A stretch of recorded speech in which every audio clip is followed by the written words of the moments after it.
think that like when you're up close doing jabs and stuff, it's kind of more risky against other characters who don't have that high crushing uppercut like he does. So I would be careful there. And then also like doing attack into it, like just without knowing that this is a super frame trap because he does have that shoulder that side steps, and then he got uppercut, and he's got a lot of stuff on defensively, right? Yeah. That can stop people from just trying to flow and continue over and over again. So it's not that gravy against Paul.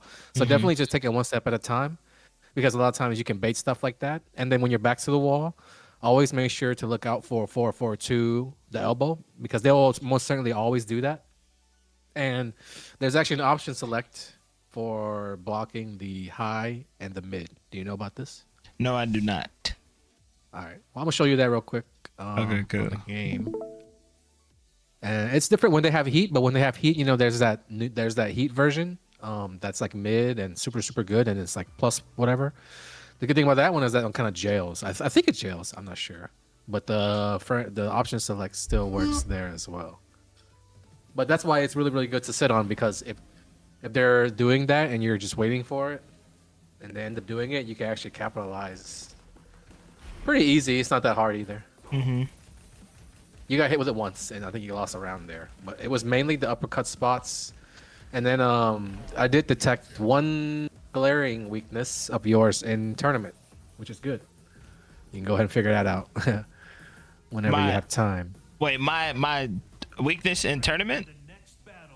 Yeah, or just like in general. Like I saw this be kind of like a trend when I watched you play against Raph. I saw a couple spots, and then when I saw you play against Night Purifier, it happened even more.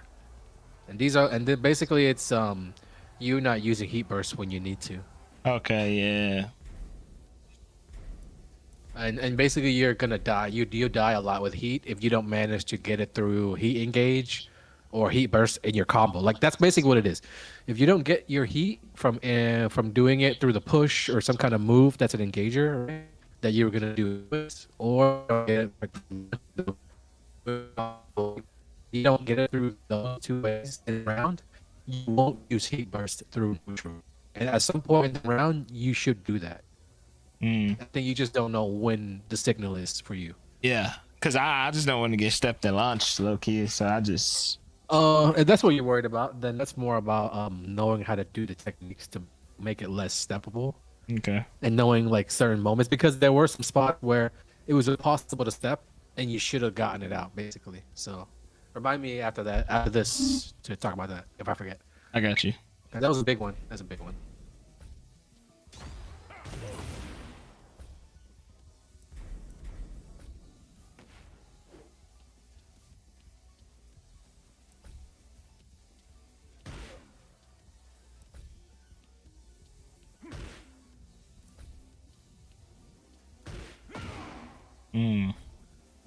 So the high one is faster. So the way option select works is when you block the elbow, you just quick and then send up for the Oh no, yeah, you lagging a little bit. for the slower one. What's that? So you're cutting out like a little bit. You can hear me now. Hold on, wait. Can you hear me? Wait, I think it's my Discord. Let me Yeah. restart Discord real quick. Okay. What is this? Copilot? Fuck.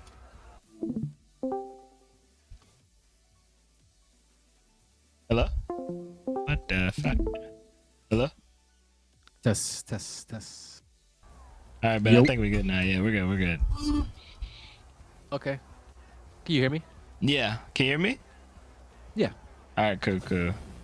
When it comes to the 4-4-2,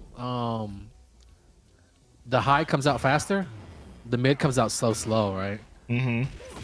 So when you block the elbow, your first instinct should be to duck and then to stand up, because you'll always have time to duck and then quickly stand up.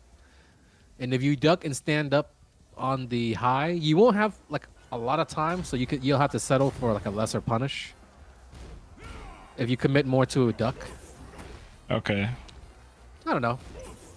It depends on how focused you are, because you could just stand up and punish and do like a lesser punish. Yeah. You'll always have time to stand up and block that mid. So it's just like fuzzy guarding it, kind of ish. You're just Okay. crouching and then standing up. Okay. This is the timing. Okay.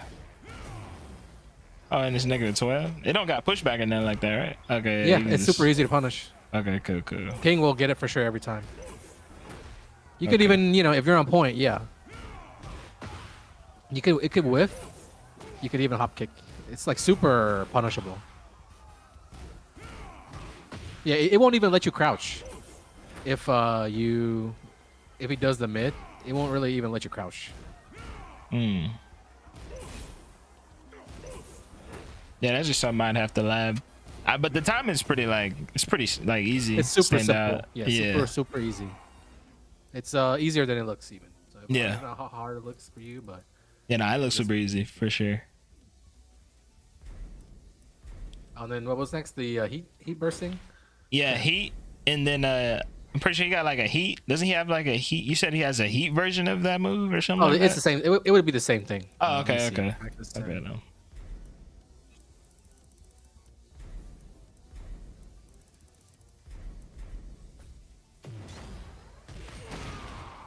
Yeah, that's the one that they will use if they have heat. Because if you block it, then you know they're +1. But Oh, you're still really? the option select on guarding it still works. Okay. But it is only one, so you can challenge if you want. It looks super It's just so plush. if they Damn. if they happen to not use this version, then you leave damage on the table by not option selecting the mix. Yeah. And then since it is just like one with Paul, it is like one thing at a time, kind of what you're focused on, instead of like a lot of mental stack with the stances and the options and you know, it's a lot of the same moves over and over again with Paul. Mm-hmm. You always have to be ready. I mean, no, you don't have to, but it really helps if you're ready for shoulder because players that aren't like the best Pauls, like mid-level Pauls, and maybe even Raph, he might do a random shoulder every now and then. That move's launch punishable, but people don't use it a lot, so Mm-hmm. people almost never launch punish it, except maybe like old school players, I guess. Yeah. That's just Yeah, I never small launched it. advice. Unfortunately, because I can't tell. Sometimes I can't really tell the difference between the the 14 one and the launch one. So I just like 12. Oh, the one where he frame steps to the side. rate. Yeah, I'd have to lab it. That's just me being lazy. Let's see. Okay, yeah, but that was it. Yeah, when it comes to your heat bursts, okay, so there was a spot in the round. Oh, basically when you're playing and then like you know, obviously you're trying to land your heat engages, you're trying to push them. And usually if you land them, if you do a combo, you'll go heat burst. But usually if you don't get to use it at that point, a general rule would be if the round is kind of getting if the life bar is getting close to the halfway point for either player, whether it's you or him, because at that point you're almost dead when you're getting halfway. That's kind of like the reason. And if you take more damage from there, and you get below half, where you're like 30, 40, or even 20%, and you have heat available that you haven't even used, the other opponent's just gonna start like, if they're good, right? If they're gonna start using more sidewalks, they're gonna try to bait it out because it's way more obvious that you need to get it out. You need to make the comeback. You might be down in life. So any good player will start really focusing on always keeping their character mobile or whatever, right? So when you have more life, it's harder to predict, first of all, and then you know, you don't die if you do it and then they sidewalk it there. But usually, let's say you're like half life and you're looking to use it and you land some move that's like a knockdown. I don't know what's a knockdown move with King. Yeah, that This move right there, yeah. And when they tech roll, they can't. That's that type of situation would be a situation where they can't avoid heat burst. Situations where you know you have a move that's like a knockdown would be a situation where you can set up that heat burst. Okay. Yeah. So if you're like, that's what you would confirm. You would confirm them getting up off the ground, or even when they decide to lay there. If they decide to lay there, like how I am, imagine you're Paul. The moment I get up, I won't have enough frame. If you can react to it in time, you could get it there. You could get it through a jab. And sometimes if you sidestep before doing it, that's what you'll see a lot in like pro high level matches. This is what the top players do. Let me change this. You'll see them do like a micro step before doing it because that's basically another way to realign it if their player's sidestepping. So that's another way to do it and be more comfortable. Okay. They'll see like a hit and then like something like that. Jab, either blocked or hit, doesn't matter. And then they'll kind of do that. So yeah, those are kind of like the main things. Like that. So basically, you definitely want to do that if you're about half life, because you want to do it before you die, right? And then if they're about half life, you want to do it because that's basically about the time where like you want to get some mileage out of heat. And if they're like super low, then you basically kind of played around without heat, which is basically a waste as well. So if they're about half life, that's about how much you know you need. That's how much basically with your heat. That's about as much as you'll need them to have left before you are able to kill them. Does that make sense? I don't know Yeah. if you know what I'm trying to say. Yeah, Like I know they're what you almost mean. dead, so you might as well get it out and start using Yeah. like being at your strongest. Because sometimes you'll be at that spot where you haven't activated and you're trying to kill them, and you would love to have whatever you have, your heat smash or heat dash moves. So just learning how to get that heat burst out. It's pretty good. A lot of players are really good at knowing those in between spots when they're at like a frame disadvantage, and then they know their opponent is going to attack as well, so they could use it kind of like as a power crush move. And you're pretty decent at using power crush moves, so you should be able to do that. But yeah, sometimes when you low jab and you catch that low jab, then you could sidestep and do it. So I want you to actually at least try it. Yeah. Because if you don't step out and try it, you're gonna be really bad at it when the time comes. So Right. make sure you learn how to do it good, or make sure you learn how to not do it, or how to do it bad. But basically, you didn't do it at all. So I could tell that that's something that you have almost zero experience in. When it came time to, when your life's getting low or their life's getting low, and it would be nice either way. Just use it when you feel like you have potential to either end the round or you have potential to die. Okay. That's when I you see start what you wanting to mean. get it out. Yeah. I get you. So whenever that trigger that comes to mind, that thought comes to mind, where it's like, oh, I think I'm close to dying, or I could use it right now to finish the job. That's why I think that's why your mind defaults to using it in a combo, because when you combo them, you're already taking off a big chunk. They're already left with like 50-60% left, and you're like, oh, if I have heat here, I could probably win the round. So you want to have that thought when it comes to also using your heat burst as well. If their life's getting low and you're not in like a combo situation, like you should go ahead and just pop heat and get your tools. Yeah, and I do it because like it's just like it's pretty much a free like a crouch grab mix up because nobody gonna duck at a wave dashing king when he got heat, so I just do that. What do you mean do what? Pop the heat in the middle of the combo. Oh yeah, exactly. I mean, he's super deadly that you might as well. So I don't really, especially like if you aren't already good at using heat bursts during neutral like that, you should. That will eliminate more times where that will happen, right? But for how good you are, you should be better at using heat bursts during neutral. Yeah, I agree. I think that's like a 0 for you currently. But yep. We down for some games? Yeah, I'm down. Did you watch the one with Rhythm? If you didn't, it's fine. I didn't watch the one with them. Okay, I wanted to alright. ask, like, now that you're playing in tournaments, like, do you feel like you have a good game plan when you're playing in these matches with your character? Like, what are you trying to do? Are you just trying to freestyle it? Because that should never be the case, right? No. Yeah, I just try to establish my grabs. Like, I always try to show them, like, hey, like, oh shit, like, this guy's got crazy movement. I'm always getting grabbed, so that way, like, I can mix in my mids. So basically, just grab them a bunch, get them to duck, and then launch them. You're trying to show them your movement, right? That's good. Yeah, and like That's grab exactly them a what I had bunch. in mind as well. So, and then now that with that in mind, I feel like the things that you want to work on should be, when it comes to your offense, are like things basically that anything that revolves around that, Yeah. anything that gives you a chance to use more movement. Like, so every knockdown, you should just be going crazy with the wave dashes. There are some spots where when you were playing against Raph, that was good because it is more neutral and it is slower pace. But against Night Purifier, when I guess as Lars going crazy and he's flying around and it isn't just a stand up straight up battle, I guess that's harder to do, Yeah. right? And he low parried every single one of my 4/4 neutral twos. So like it kind of blew my mind because nobody has ever done that. Like slow parried every single one. And then I was like, all right, so like he's ducking a lot. And I did my mids and shit, I don't know. Right. I guess him. I don't know. I didn't really pay attention to what he was doing, but I guess if you're playing as a king, you're trying to determine like, is the door wide open? And that, because sometimes they're able to defend what you do so well because that's all they're focused on. They're not even worried about keep out. They're not worried about punishing. So Mm-hmm.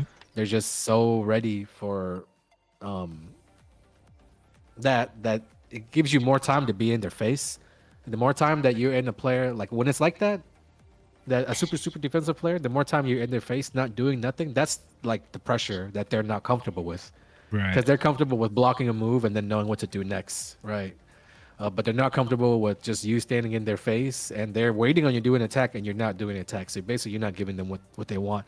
So when they're that defensive and you feel like their defense is so perfect that they're like low parrying and blocking, reacting to your move so well, that's because they're focused on literally that and nothing else. So that's when it's more like just time to mix up crouch dash throws with like crouch dash launch. Things that are Okay. unseeable that they'll try to react to. But things like 4-4 neutral too might be more able to react to if that's all somebody's literally looking for. Yeah. Right. So maybe you look for like what 4-4, something that looks like 4-4 neutral too, but isn't. Which I Yeah. don't know. I can't think of anything, but maybe 4-4-4-4. Four four Right. one Like a stuff dash like in. that. Yeah. I know what Yeah, you're four talking four about. one or a dash in 4-4. Yeah. So that's kind of what you determine. If like the guy is just literally waiting on stuff to where I get in his face, he doesn't throw key. He's less likely to throw out keep outs. You can get in their face and take your time a lot more often in those situations, Okay. and not have to worry about getting hop kicked or launch. Yeah. That So makes I think I sense. set it to first to two, and then I'll play like a random character, and then I'll play Jack. Then I'll play a random character, and then I'll play Jack. Just keep it fresh, Okay. but just try to just whistle first to twos.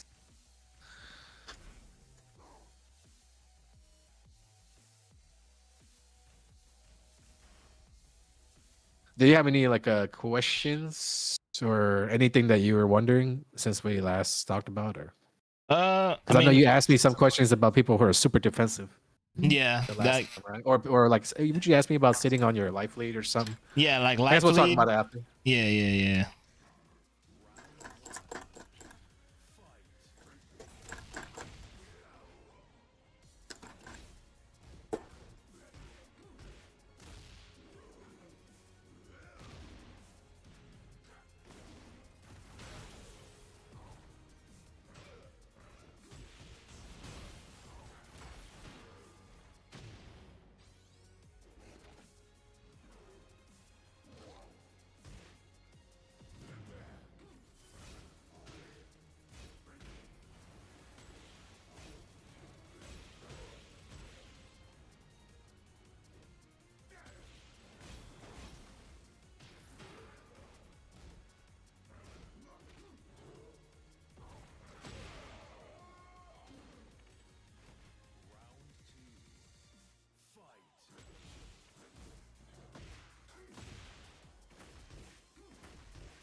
Next time with Jack, I would try to focus on playing around down forward too, because that'll never get sidestepped.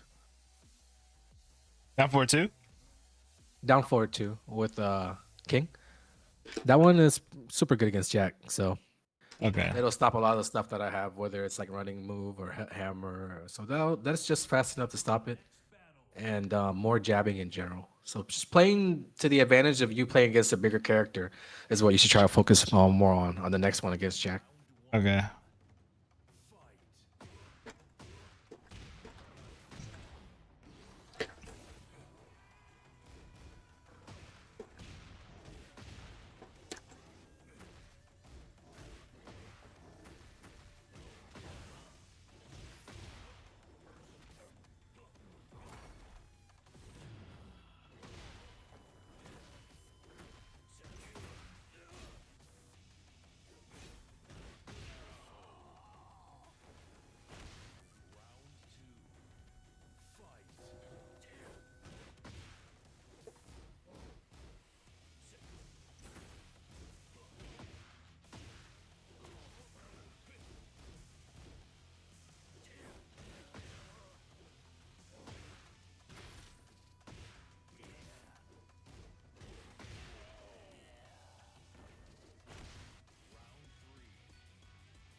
No.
Yeah, I'm trying to get them heat bursts out there.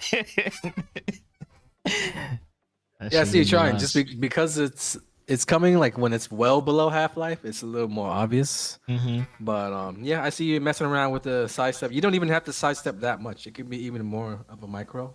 Okay. But you're on the right track. You got to get it out if it's not out, right? So you have to just figure out where the best spots are. So it's gonna look like that at first a lot, only because I literally know that I just taught you that. So of course I know you're gonna Mm-hmm. be looking for a yeah, and then just when like I said, when you do get that low, I feel like the halfway point is kind of like the pushing it a little bit. Any more than that is like damn, kind of getting Mm-hmm. obvious. So that's why even above that, popping it early when you feel pressure coming soon isn't even a bad idea itself.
Damn it.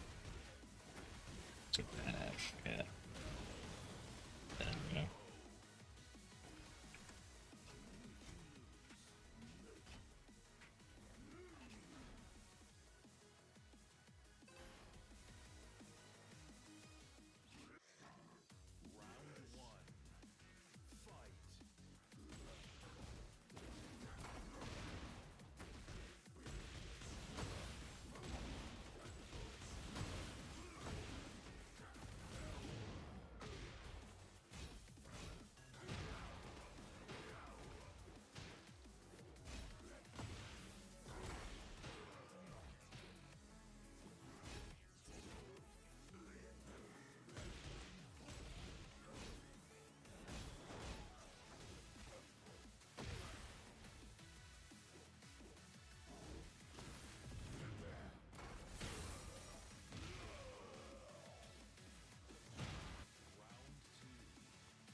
Damn it. So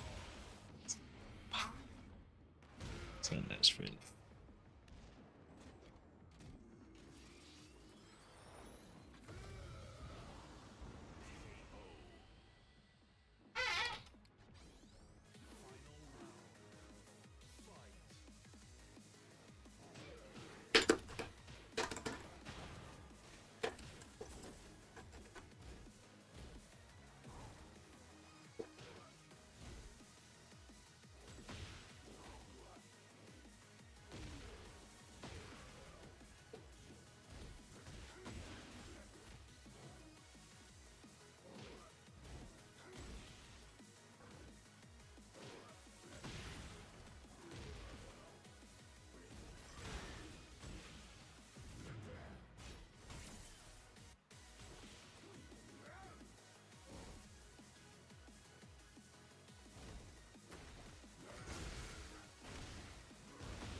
God. Yeah, that's so good, bro. That shit's good. I can't even hate. I don't know if you saw the adjustment that I made, but I switched it up when you went up 2 games in that 2 rounds in that second game. I super just started turtling pretty hard. So I don't know if you noticed that, but I did just start really turtling up and playing super solid and not going in. So when I went in when I was playing the first set and then the first game and some change of the second set with Jack, I was kind of going in, right? That's why I told you to use down forward two. That's really Mm-hmm. good at stopping me and then getting those counter hits in. It was working. It's pretty good. That's why I basically when you start using that, I change it up and it forces me to turtle. Mm-hmm. And basically, once you recognize that I started turtling, you should have made a switch up as well. So, did you recognize that I started playing more defensively, or did you maybe recognize that it was harder to get in and that the Yes. opportunities to counter hit with down 4-2 weren't there at least? Yes. I mean, I didn't notice that like exactly what you're doing, but I noticed like yeah, like it's not as easy as it was.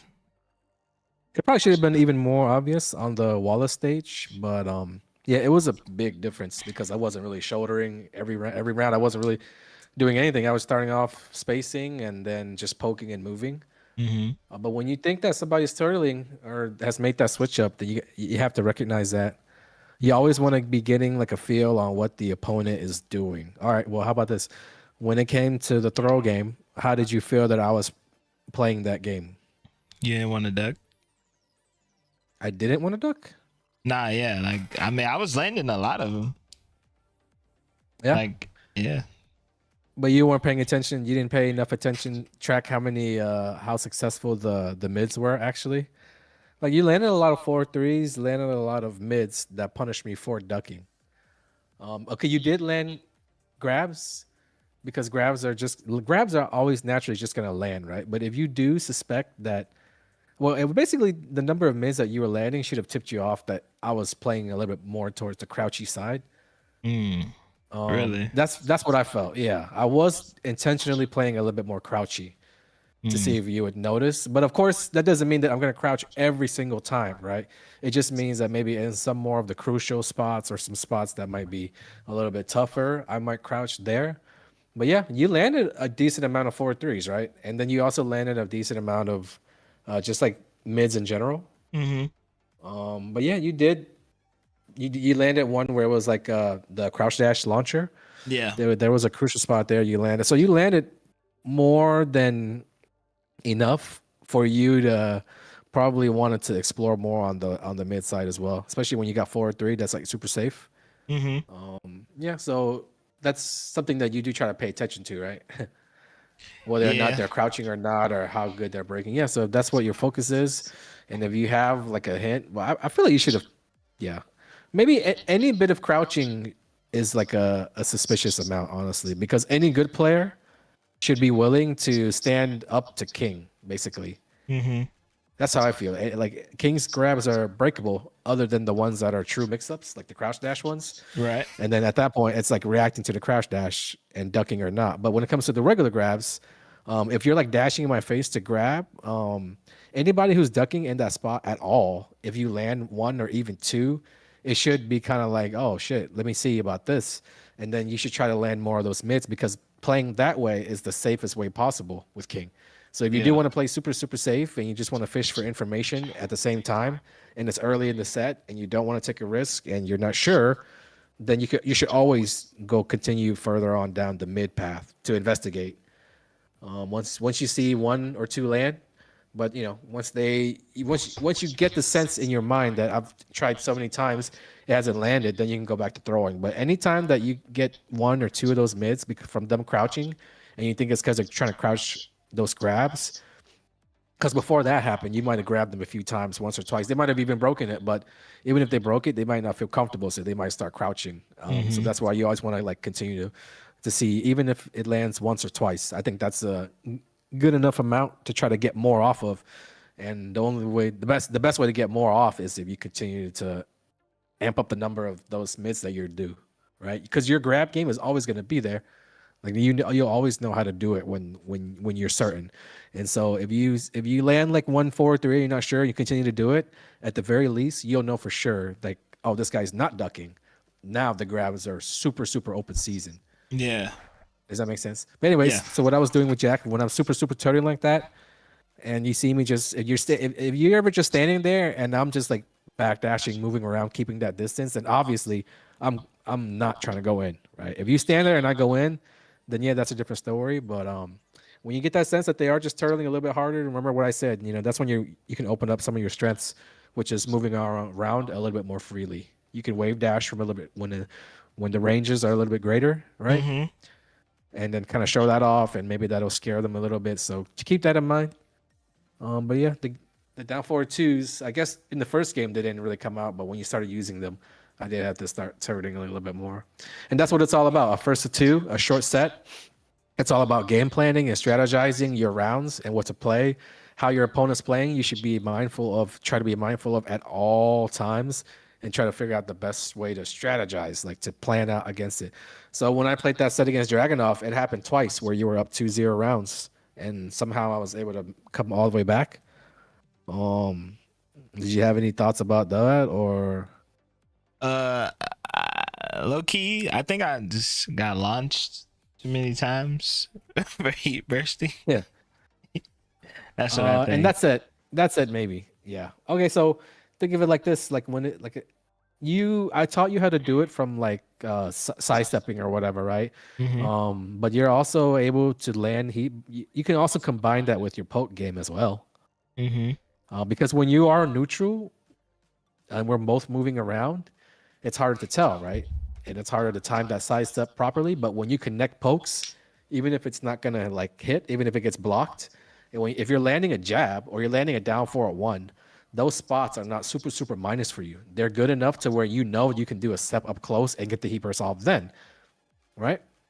So you have to combine that with your poke game, and then also how I was using it on some knockdowns. So there were situations where you'll be super healthy, and they'll like be over half life, but you'll have done enough damage to them. That might be a spot where you're like, oh, if I activate here, I can take them to below half, and that's good. It's better to be in heat when you have a lot more life, because when they start dealing damage to you, especially if they launch you, all that stuff's going to be gray as well. So that's another reason why you don't want to have lost too much life before you popped heat burst or before you've activated heat. It really should be a first half of the round type of thing. And if you're in a situation where they activate it on you first, then maybe your job is to survive and then weather the storm. And when they run out of heat, if you still have your heat, then you can pop it, try to make your comeback. That's a situation where you might be able to hold on to it to the second half of the round. But otherwise, when it's you versus him and it's a fresh round, you should be looking to get heat off in the first half of the round. So if you play like that more often, you'll be left with less situations where at the end of the round you're like got heat not even activated and you're not comfortable, because I could tell you're not comfortable right now. But you're gonna have to practice that when you go and play your games today, tomorrow, whatever. You're gonna have to start practicing those raw heat bursts through sidestepping, through poking and then sidestepping, or just getting knockdowns in. The more you practice it, the better you'll get at it, right? But you have to dive in and start trying them out. Yeah. Especially maybe if you're playing against some of your homies, then you might be better than figure out there how how to do it. And when you're watching match videos, you'll see a lot of times where guys will have to do that, like the top players, where Hmm. they will have to just burn that heat burst just to get it off and try to focus in on how they are able to get that off with that in mind, that being your weakness. When you watch them play, you should keep try to level that up as fast as you can now, because it is a big weak spot of yours, and it's something that like much lower level players can figure out by the time they get to where you're at. Is what I Yeah. believe was what I think. So yeah, you know what the weakness is. You want to do one more? Yeah, we can. Yeah, let's do one more and then let you go. Also, you got any feedback? Or we can do it after this set. What kind of feedback? It's like a part about the Just game. Just in in general. general? Yeah. Okay. Yeah, I'll have some general gameplay feedback. But yeah, a lot of today, what I saw kind of like came from. Oh, I didn't even talk to you about how that went when you were up 2-0. So let's talk about that after as well. Okay. And it wasn't just because you got launched more for trying to heat burst. That came when you were in bad situations. But yeah, outside of that, when you're up 2-0, You muted. when you're up 2-0, you should have a certain mindset, and that's probably what I'll talk about after. Okay.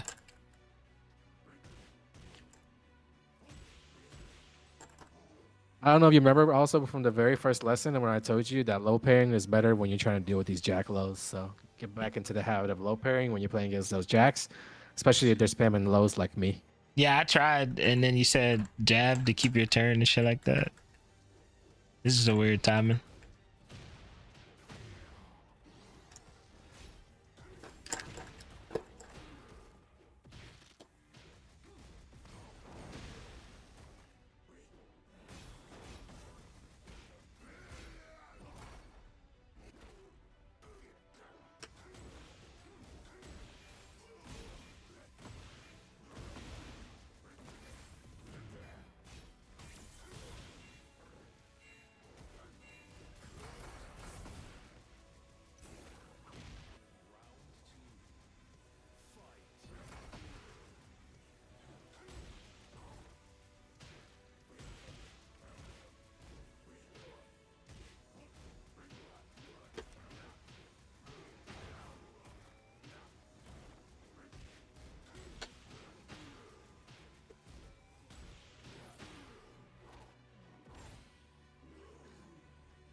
I stopped that.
Yeah, that was a misinput.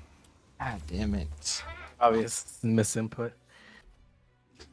I would recommend it that you try at least one Wavu, but you never went in twice with the wave dashes, and that probably would have started really applying pressure Mm-hmm. and got you into the distance that you needed. Um, it's really weak to, of course, random uppercut, right? But Yeah, that's what I was worried you about. want to make me do it, Mm-hmm. and you want to Wavu is a mix up with just dashing all the way in and then blocking. And I'm telling you, like, if you dash all the way then block just once or twice, and you punish me for keep out uppercutting, it deters me. You got to think about how the way that you're playing or the things that you're doing will deter me from doing the things that I'll do. So even so, like for example, if I punish some noob online for doing something 2 or 3 times in a row, and then he does it that third time, we laugh and we call him bad, but we're not surprised, right? But Mm-hmm. when it's a high level match between me and you, and I punish and you punish me for something once or twice, it's safe to kind of count on or safe to bet on the fact that I'll use it less. So you have to keep track of things like that too. Right. Does that make sense? So if I'm just straight out turtling and you want to just try, you need to just search for information and figure out ways to get in. You have to stick your neck out. You have to try, right, with Mm-hmm. wave dash, or try to do something, some form of like movement that gets you in there. And if you get kept out with an uppercut, then that means that once you cross that line, maybe that's my trigger to throw an uppercut. So now now your goal is to try to trap me with crossing the line and still getting the guard out before the uppercut lands. And that way you block the uppercut, and then that makes it a guessing game for me. I'll notice that. I'll see that you got in range and blocked my uppercut, and if you do that once or twice, then it'll make me less likely to do it.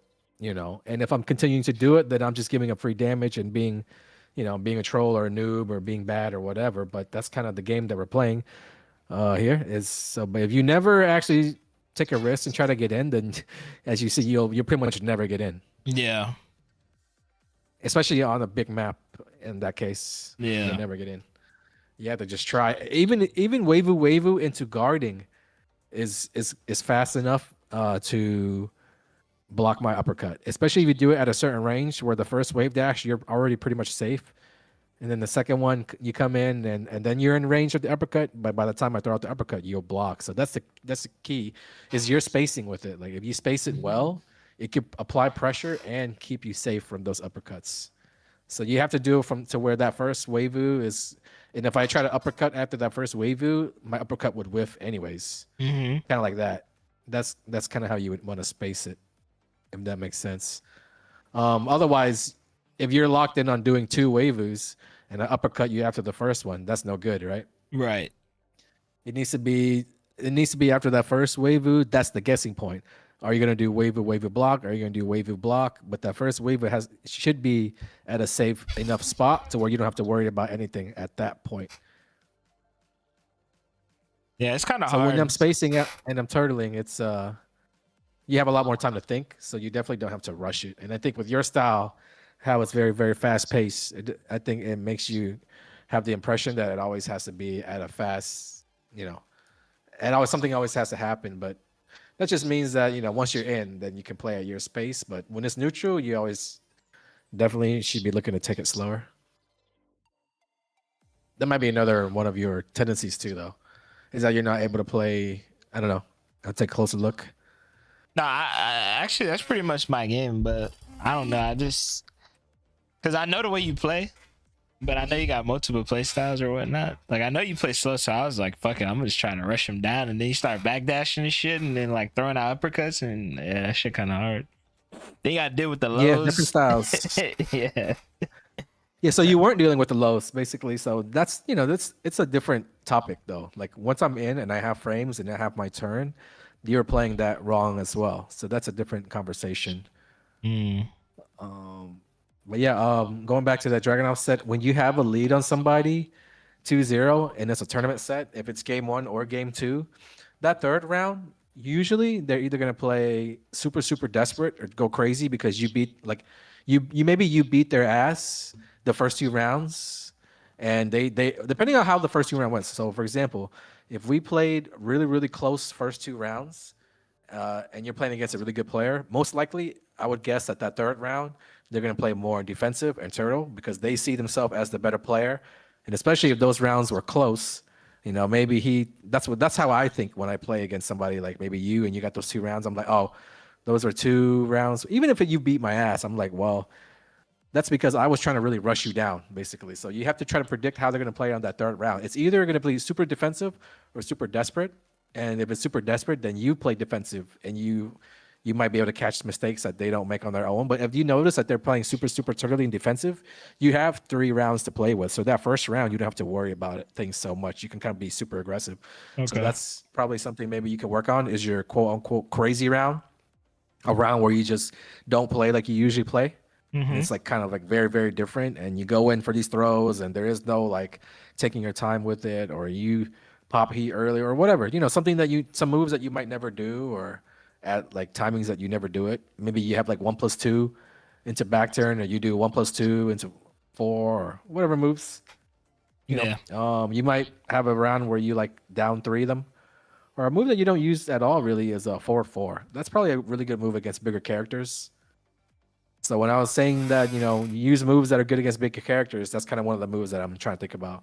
Because in a regular matchup, it might get sidestepped more, but it'll never happen against a big character. Same thing with like push, and you already know push is good, right? Same thing with down 4-2, down 4-1. It's just stuff like that you know that sometimes it gets sidestepped from other characters. It'll never happen with Jack or Kuma or whoever. Okay. Yep. I guess you know what you need to work on. The main thing would be those heat burst situations. Yeah. And not only when you're on the back foot and you're losing health, even those situations where you're fully healthy or you're pretty healthy and you're like looking to get that power up to kill them. Go ahead and enter heat and kill them, right? So play around with that because you just want to be able to do different things and play different styles, like you said, like how I'm able to do. And that involves, doing the stuff that you're not able to do currently. That's where what you're able to do, you're really good at doing. But when somebody has that figured out and you're forced to play differently, that's probably an area where you'll struggle currently. Yeah. And that's where most players struggle, is when they get to a certain level, they're really good. That means they got there playing just kind of like that one way. But if they ever get forced like with adversity or faced with adversity, or they have to do something that they're not comfortable, that's where they kind of struggle. But top players, they like try to figure out that solution to that puzzle. They try to figure out that problem and find their way out of it. And it helps to know how to play different ways. Yeah, I agree. Yes, sir. Good luck with the tournament this weekend, man. All right, appreciate it. Thank you so much. Yep. I'll see you next time. All right. Yep, later.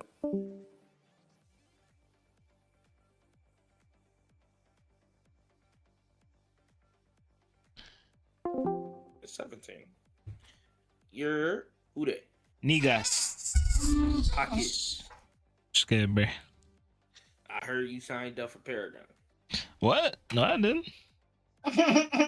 The fuck? Damn it. Damn it, y'all. Fuck You that. lied. Not playing that shit. That shit sucks. That shit sucks. Cock. Damn it, Yada. You just made me sign up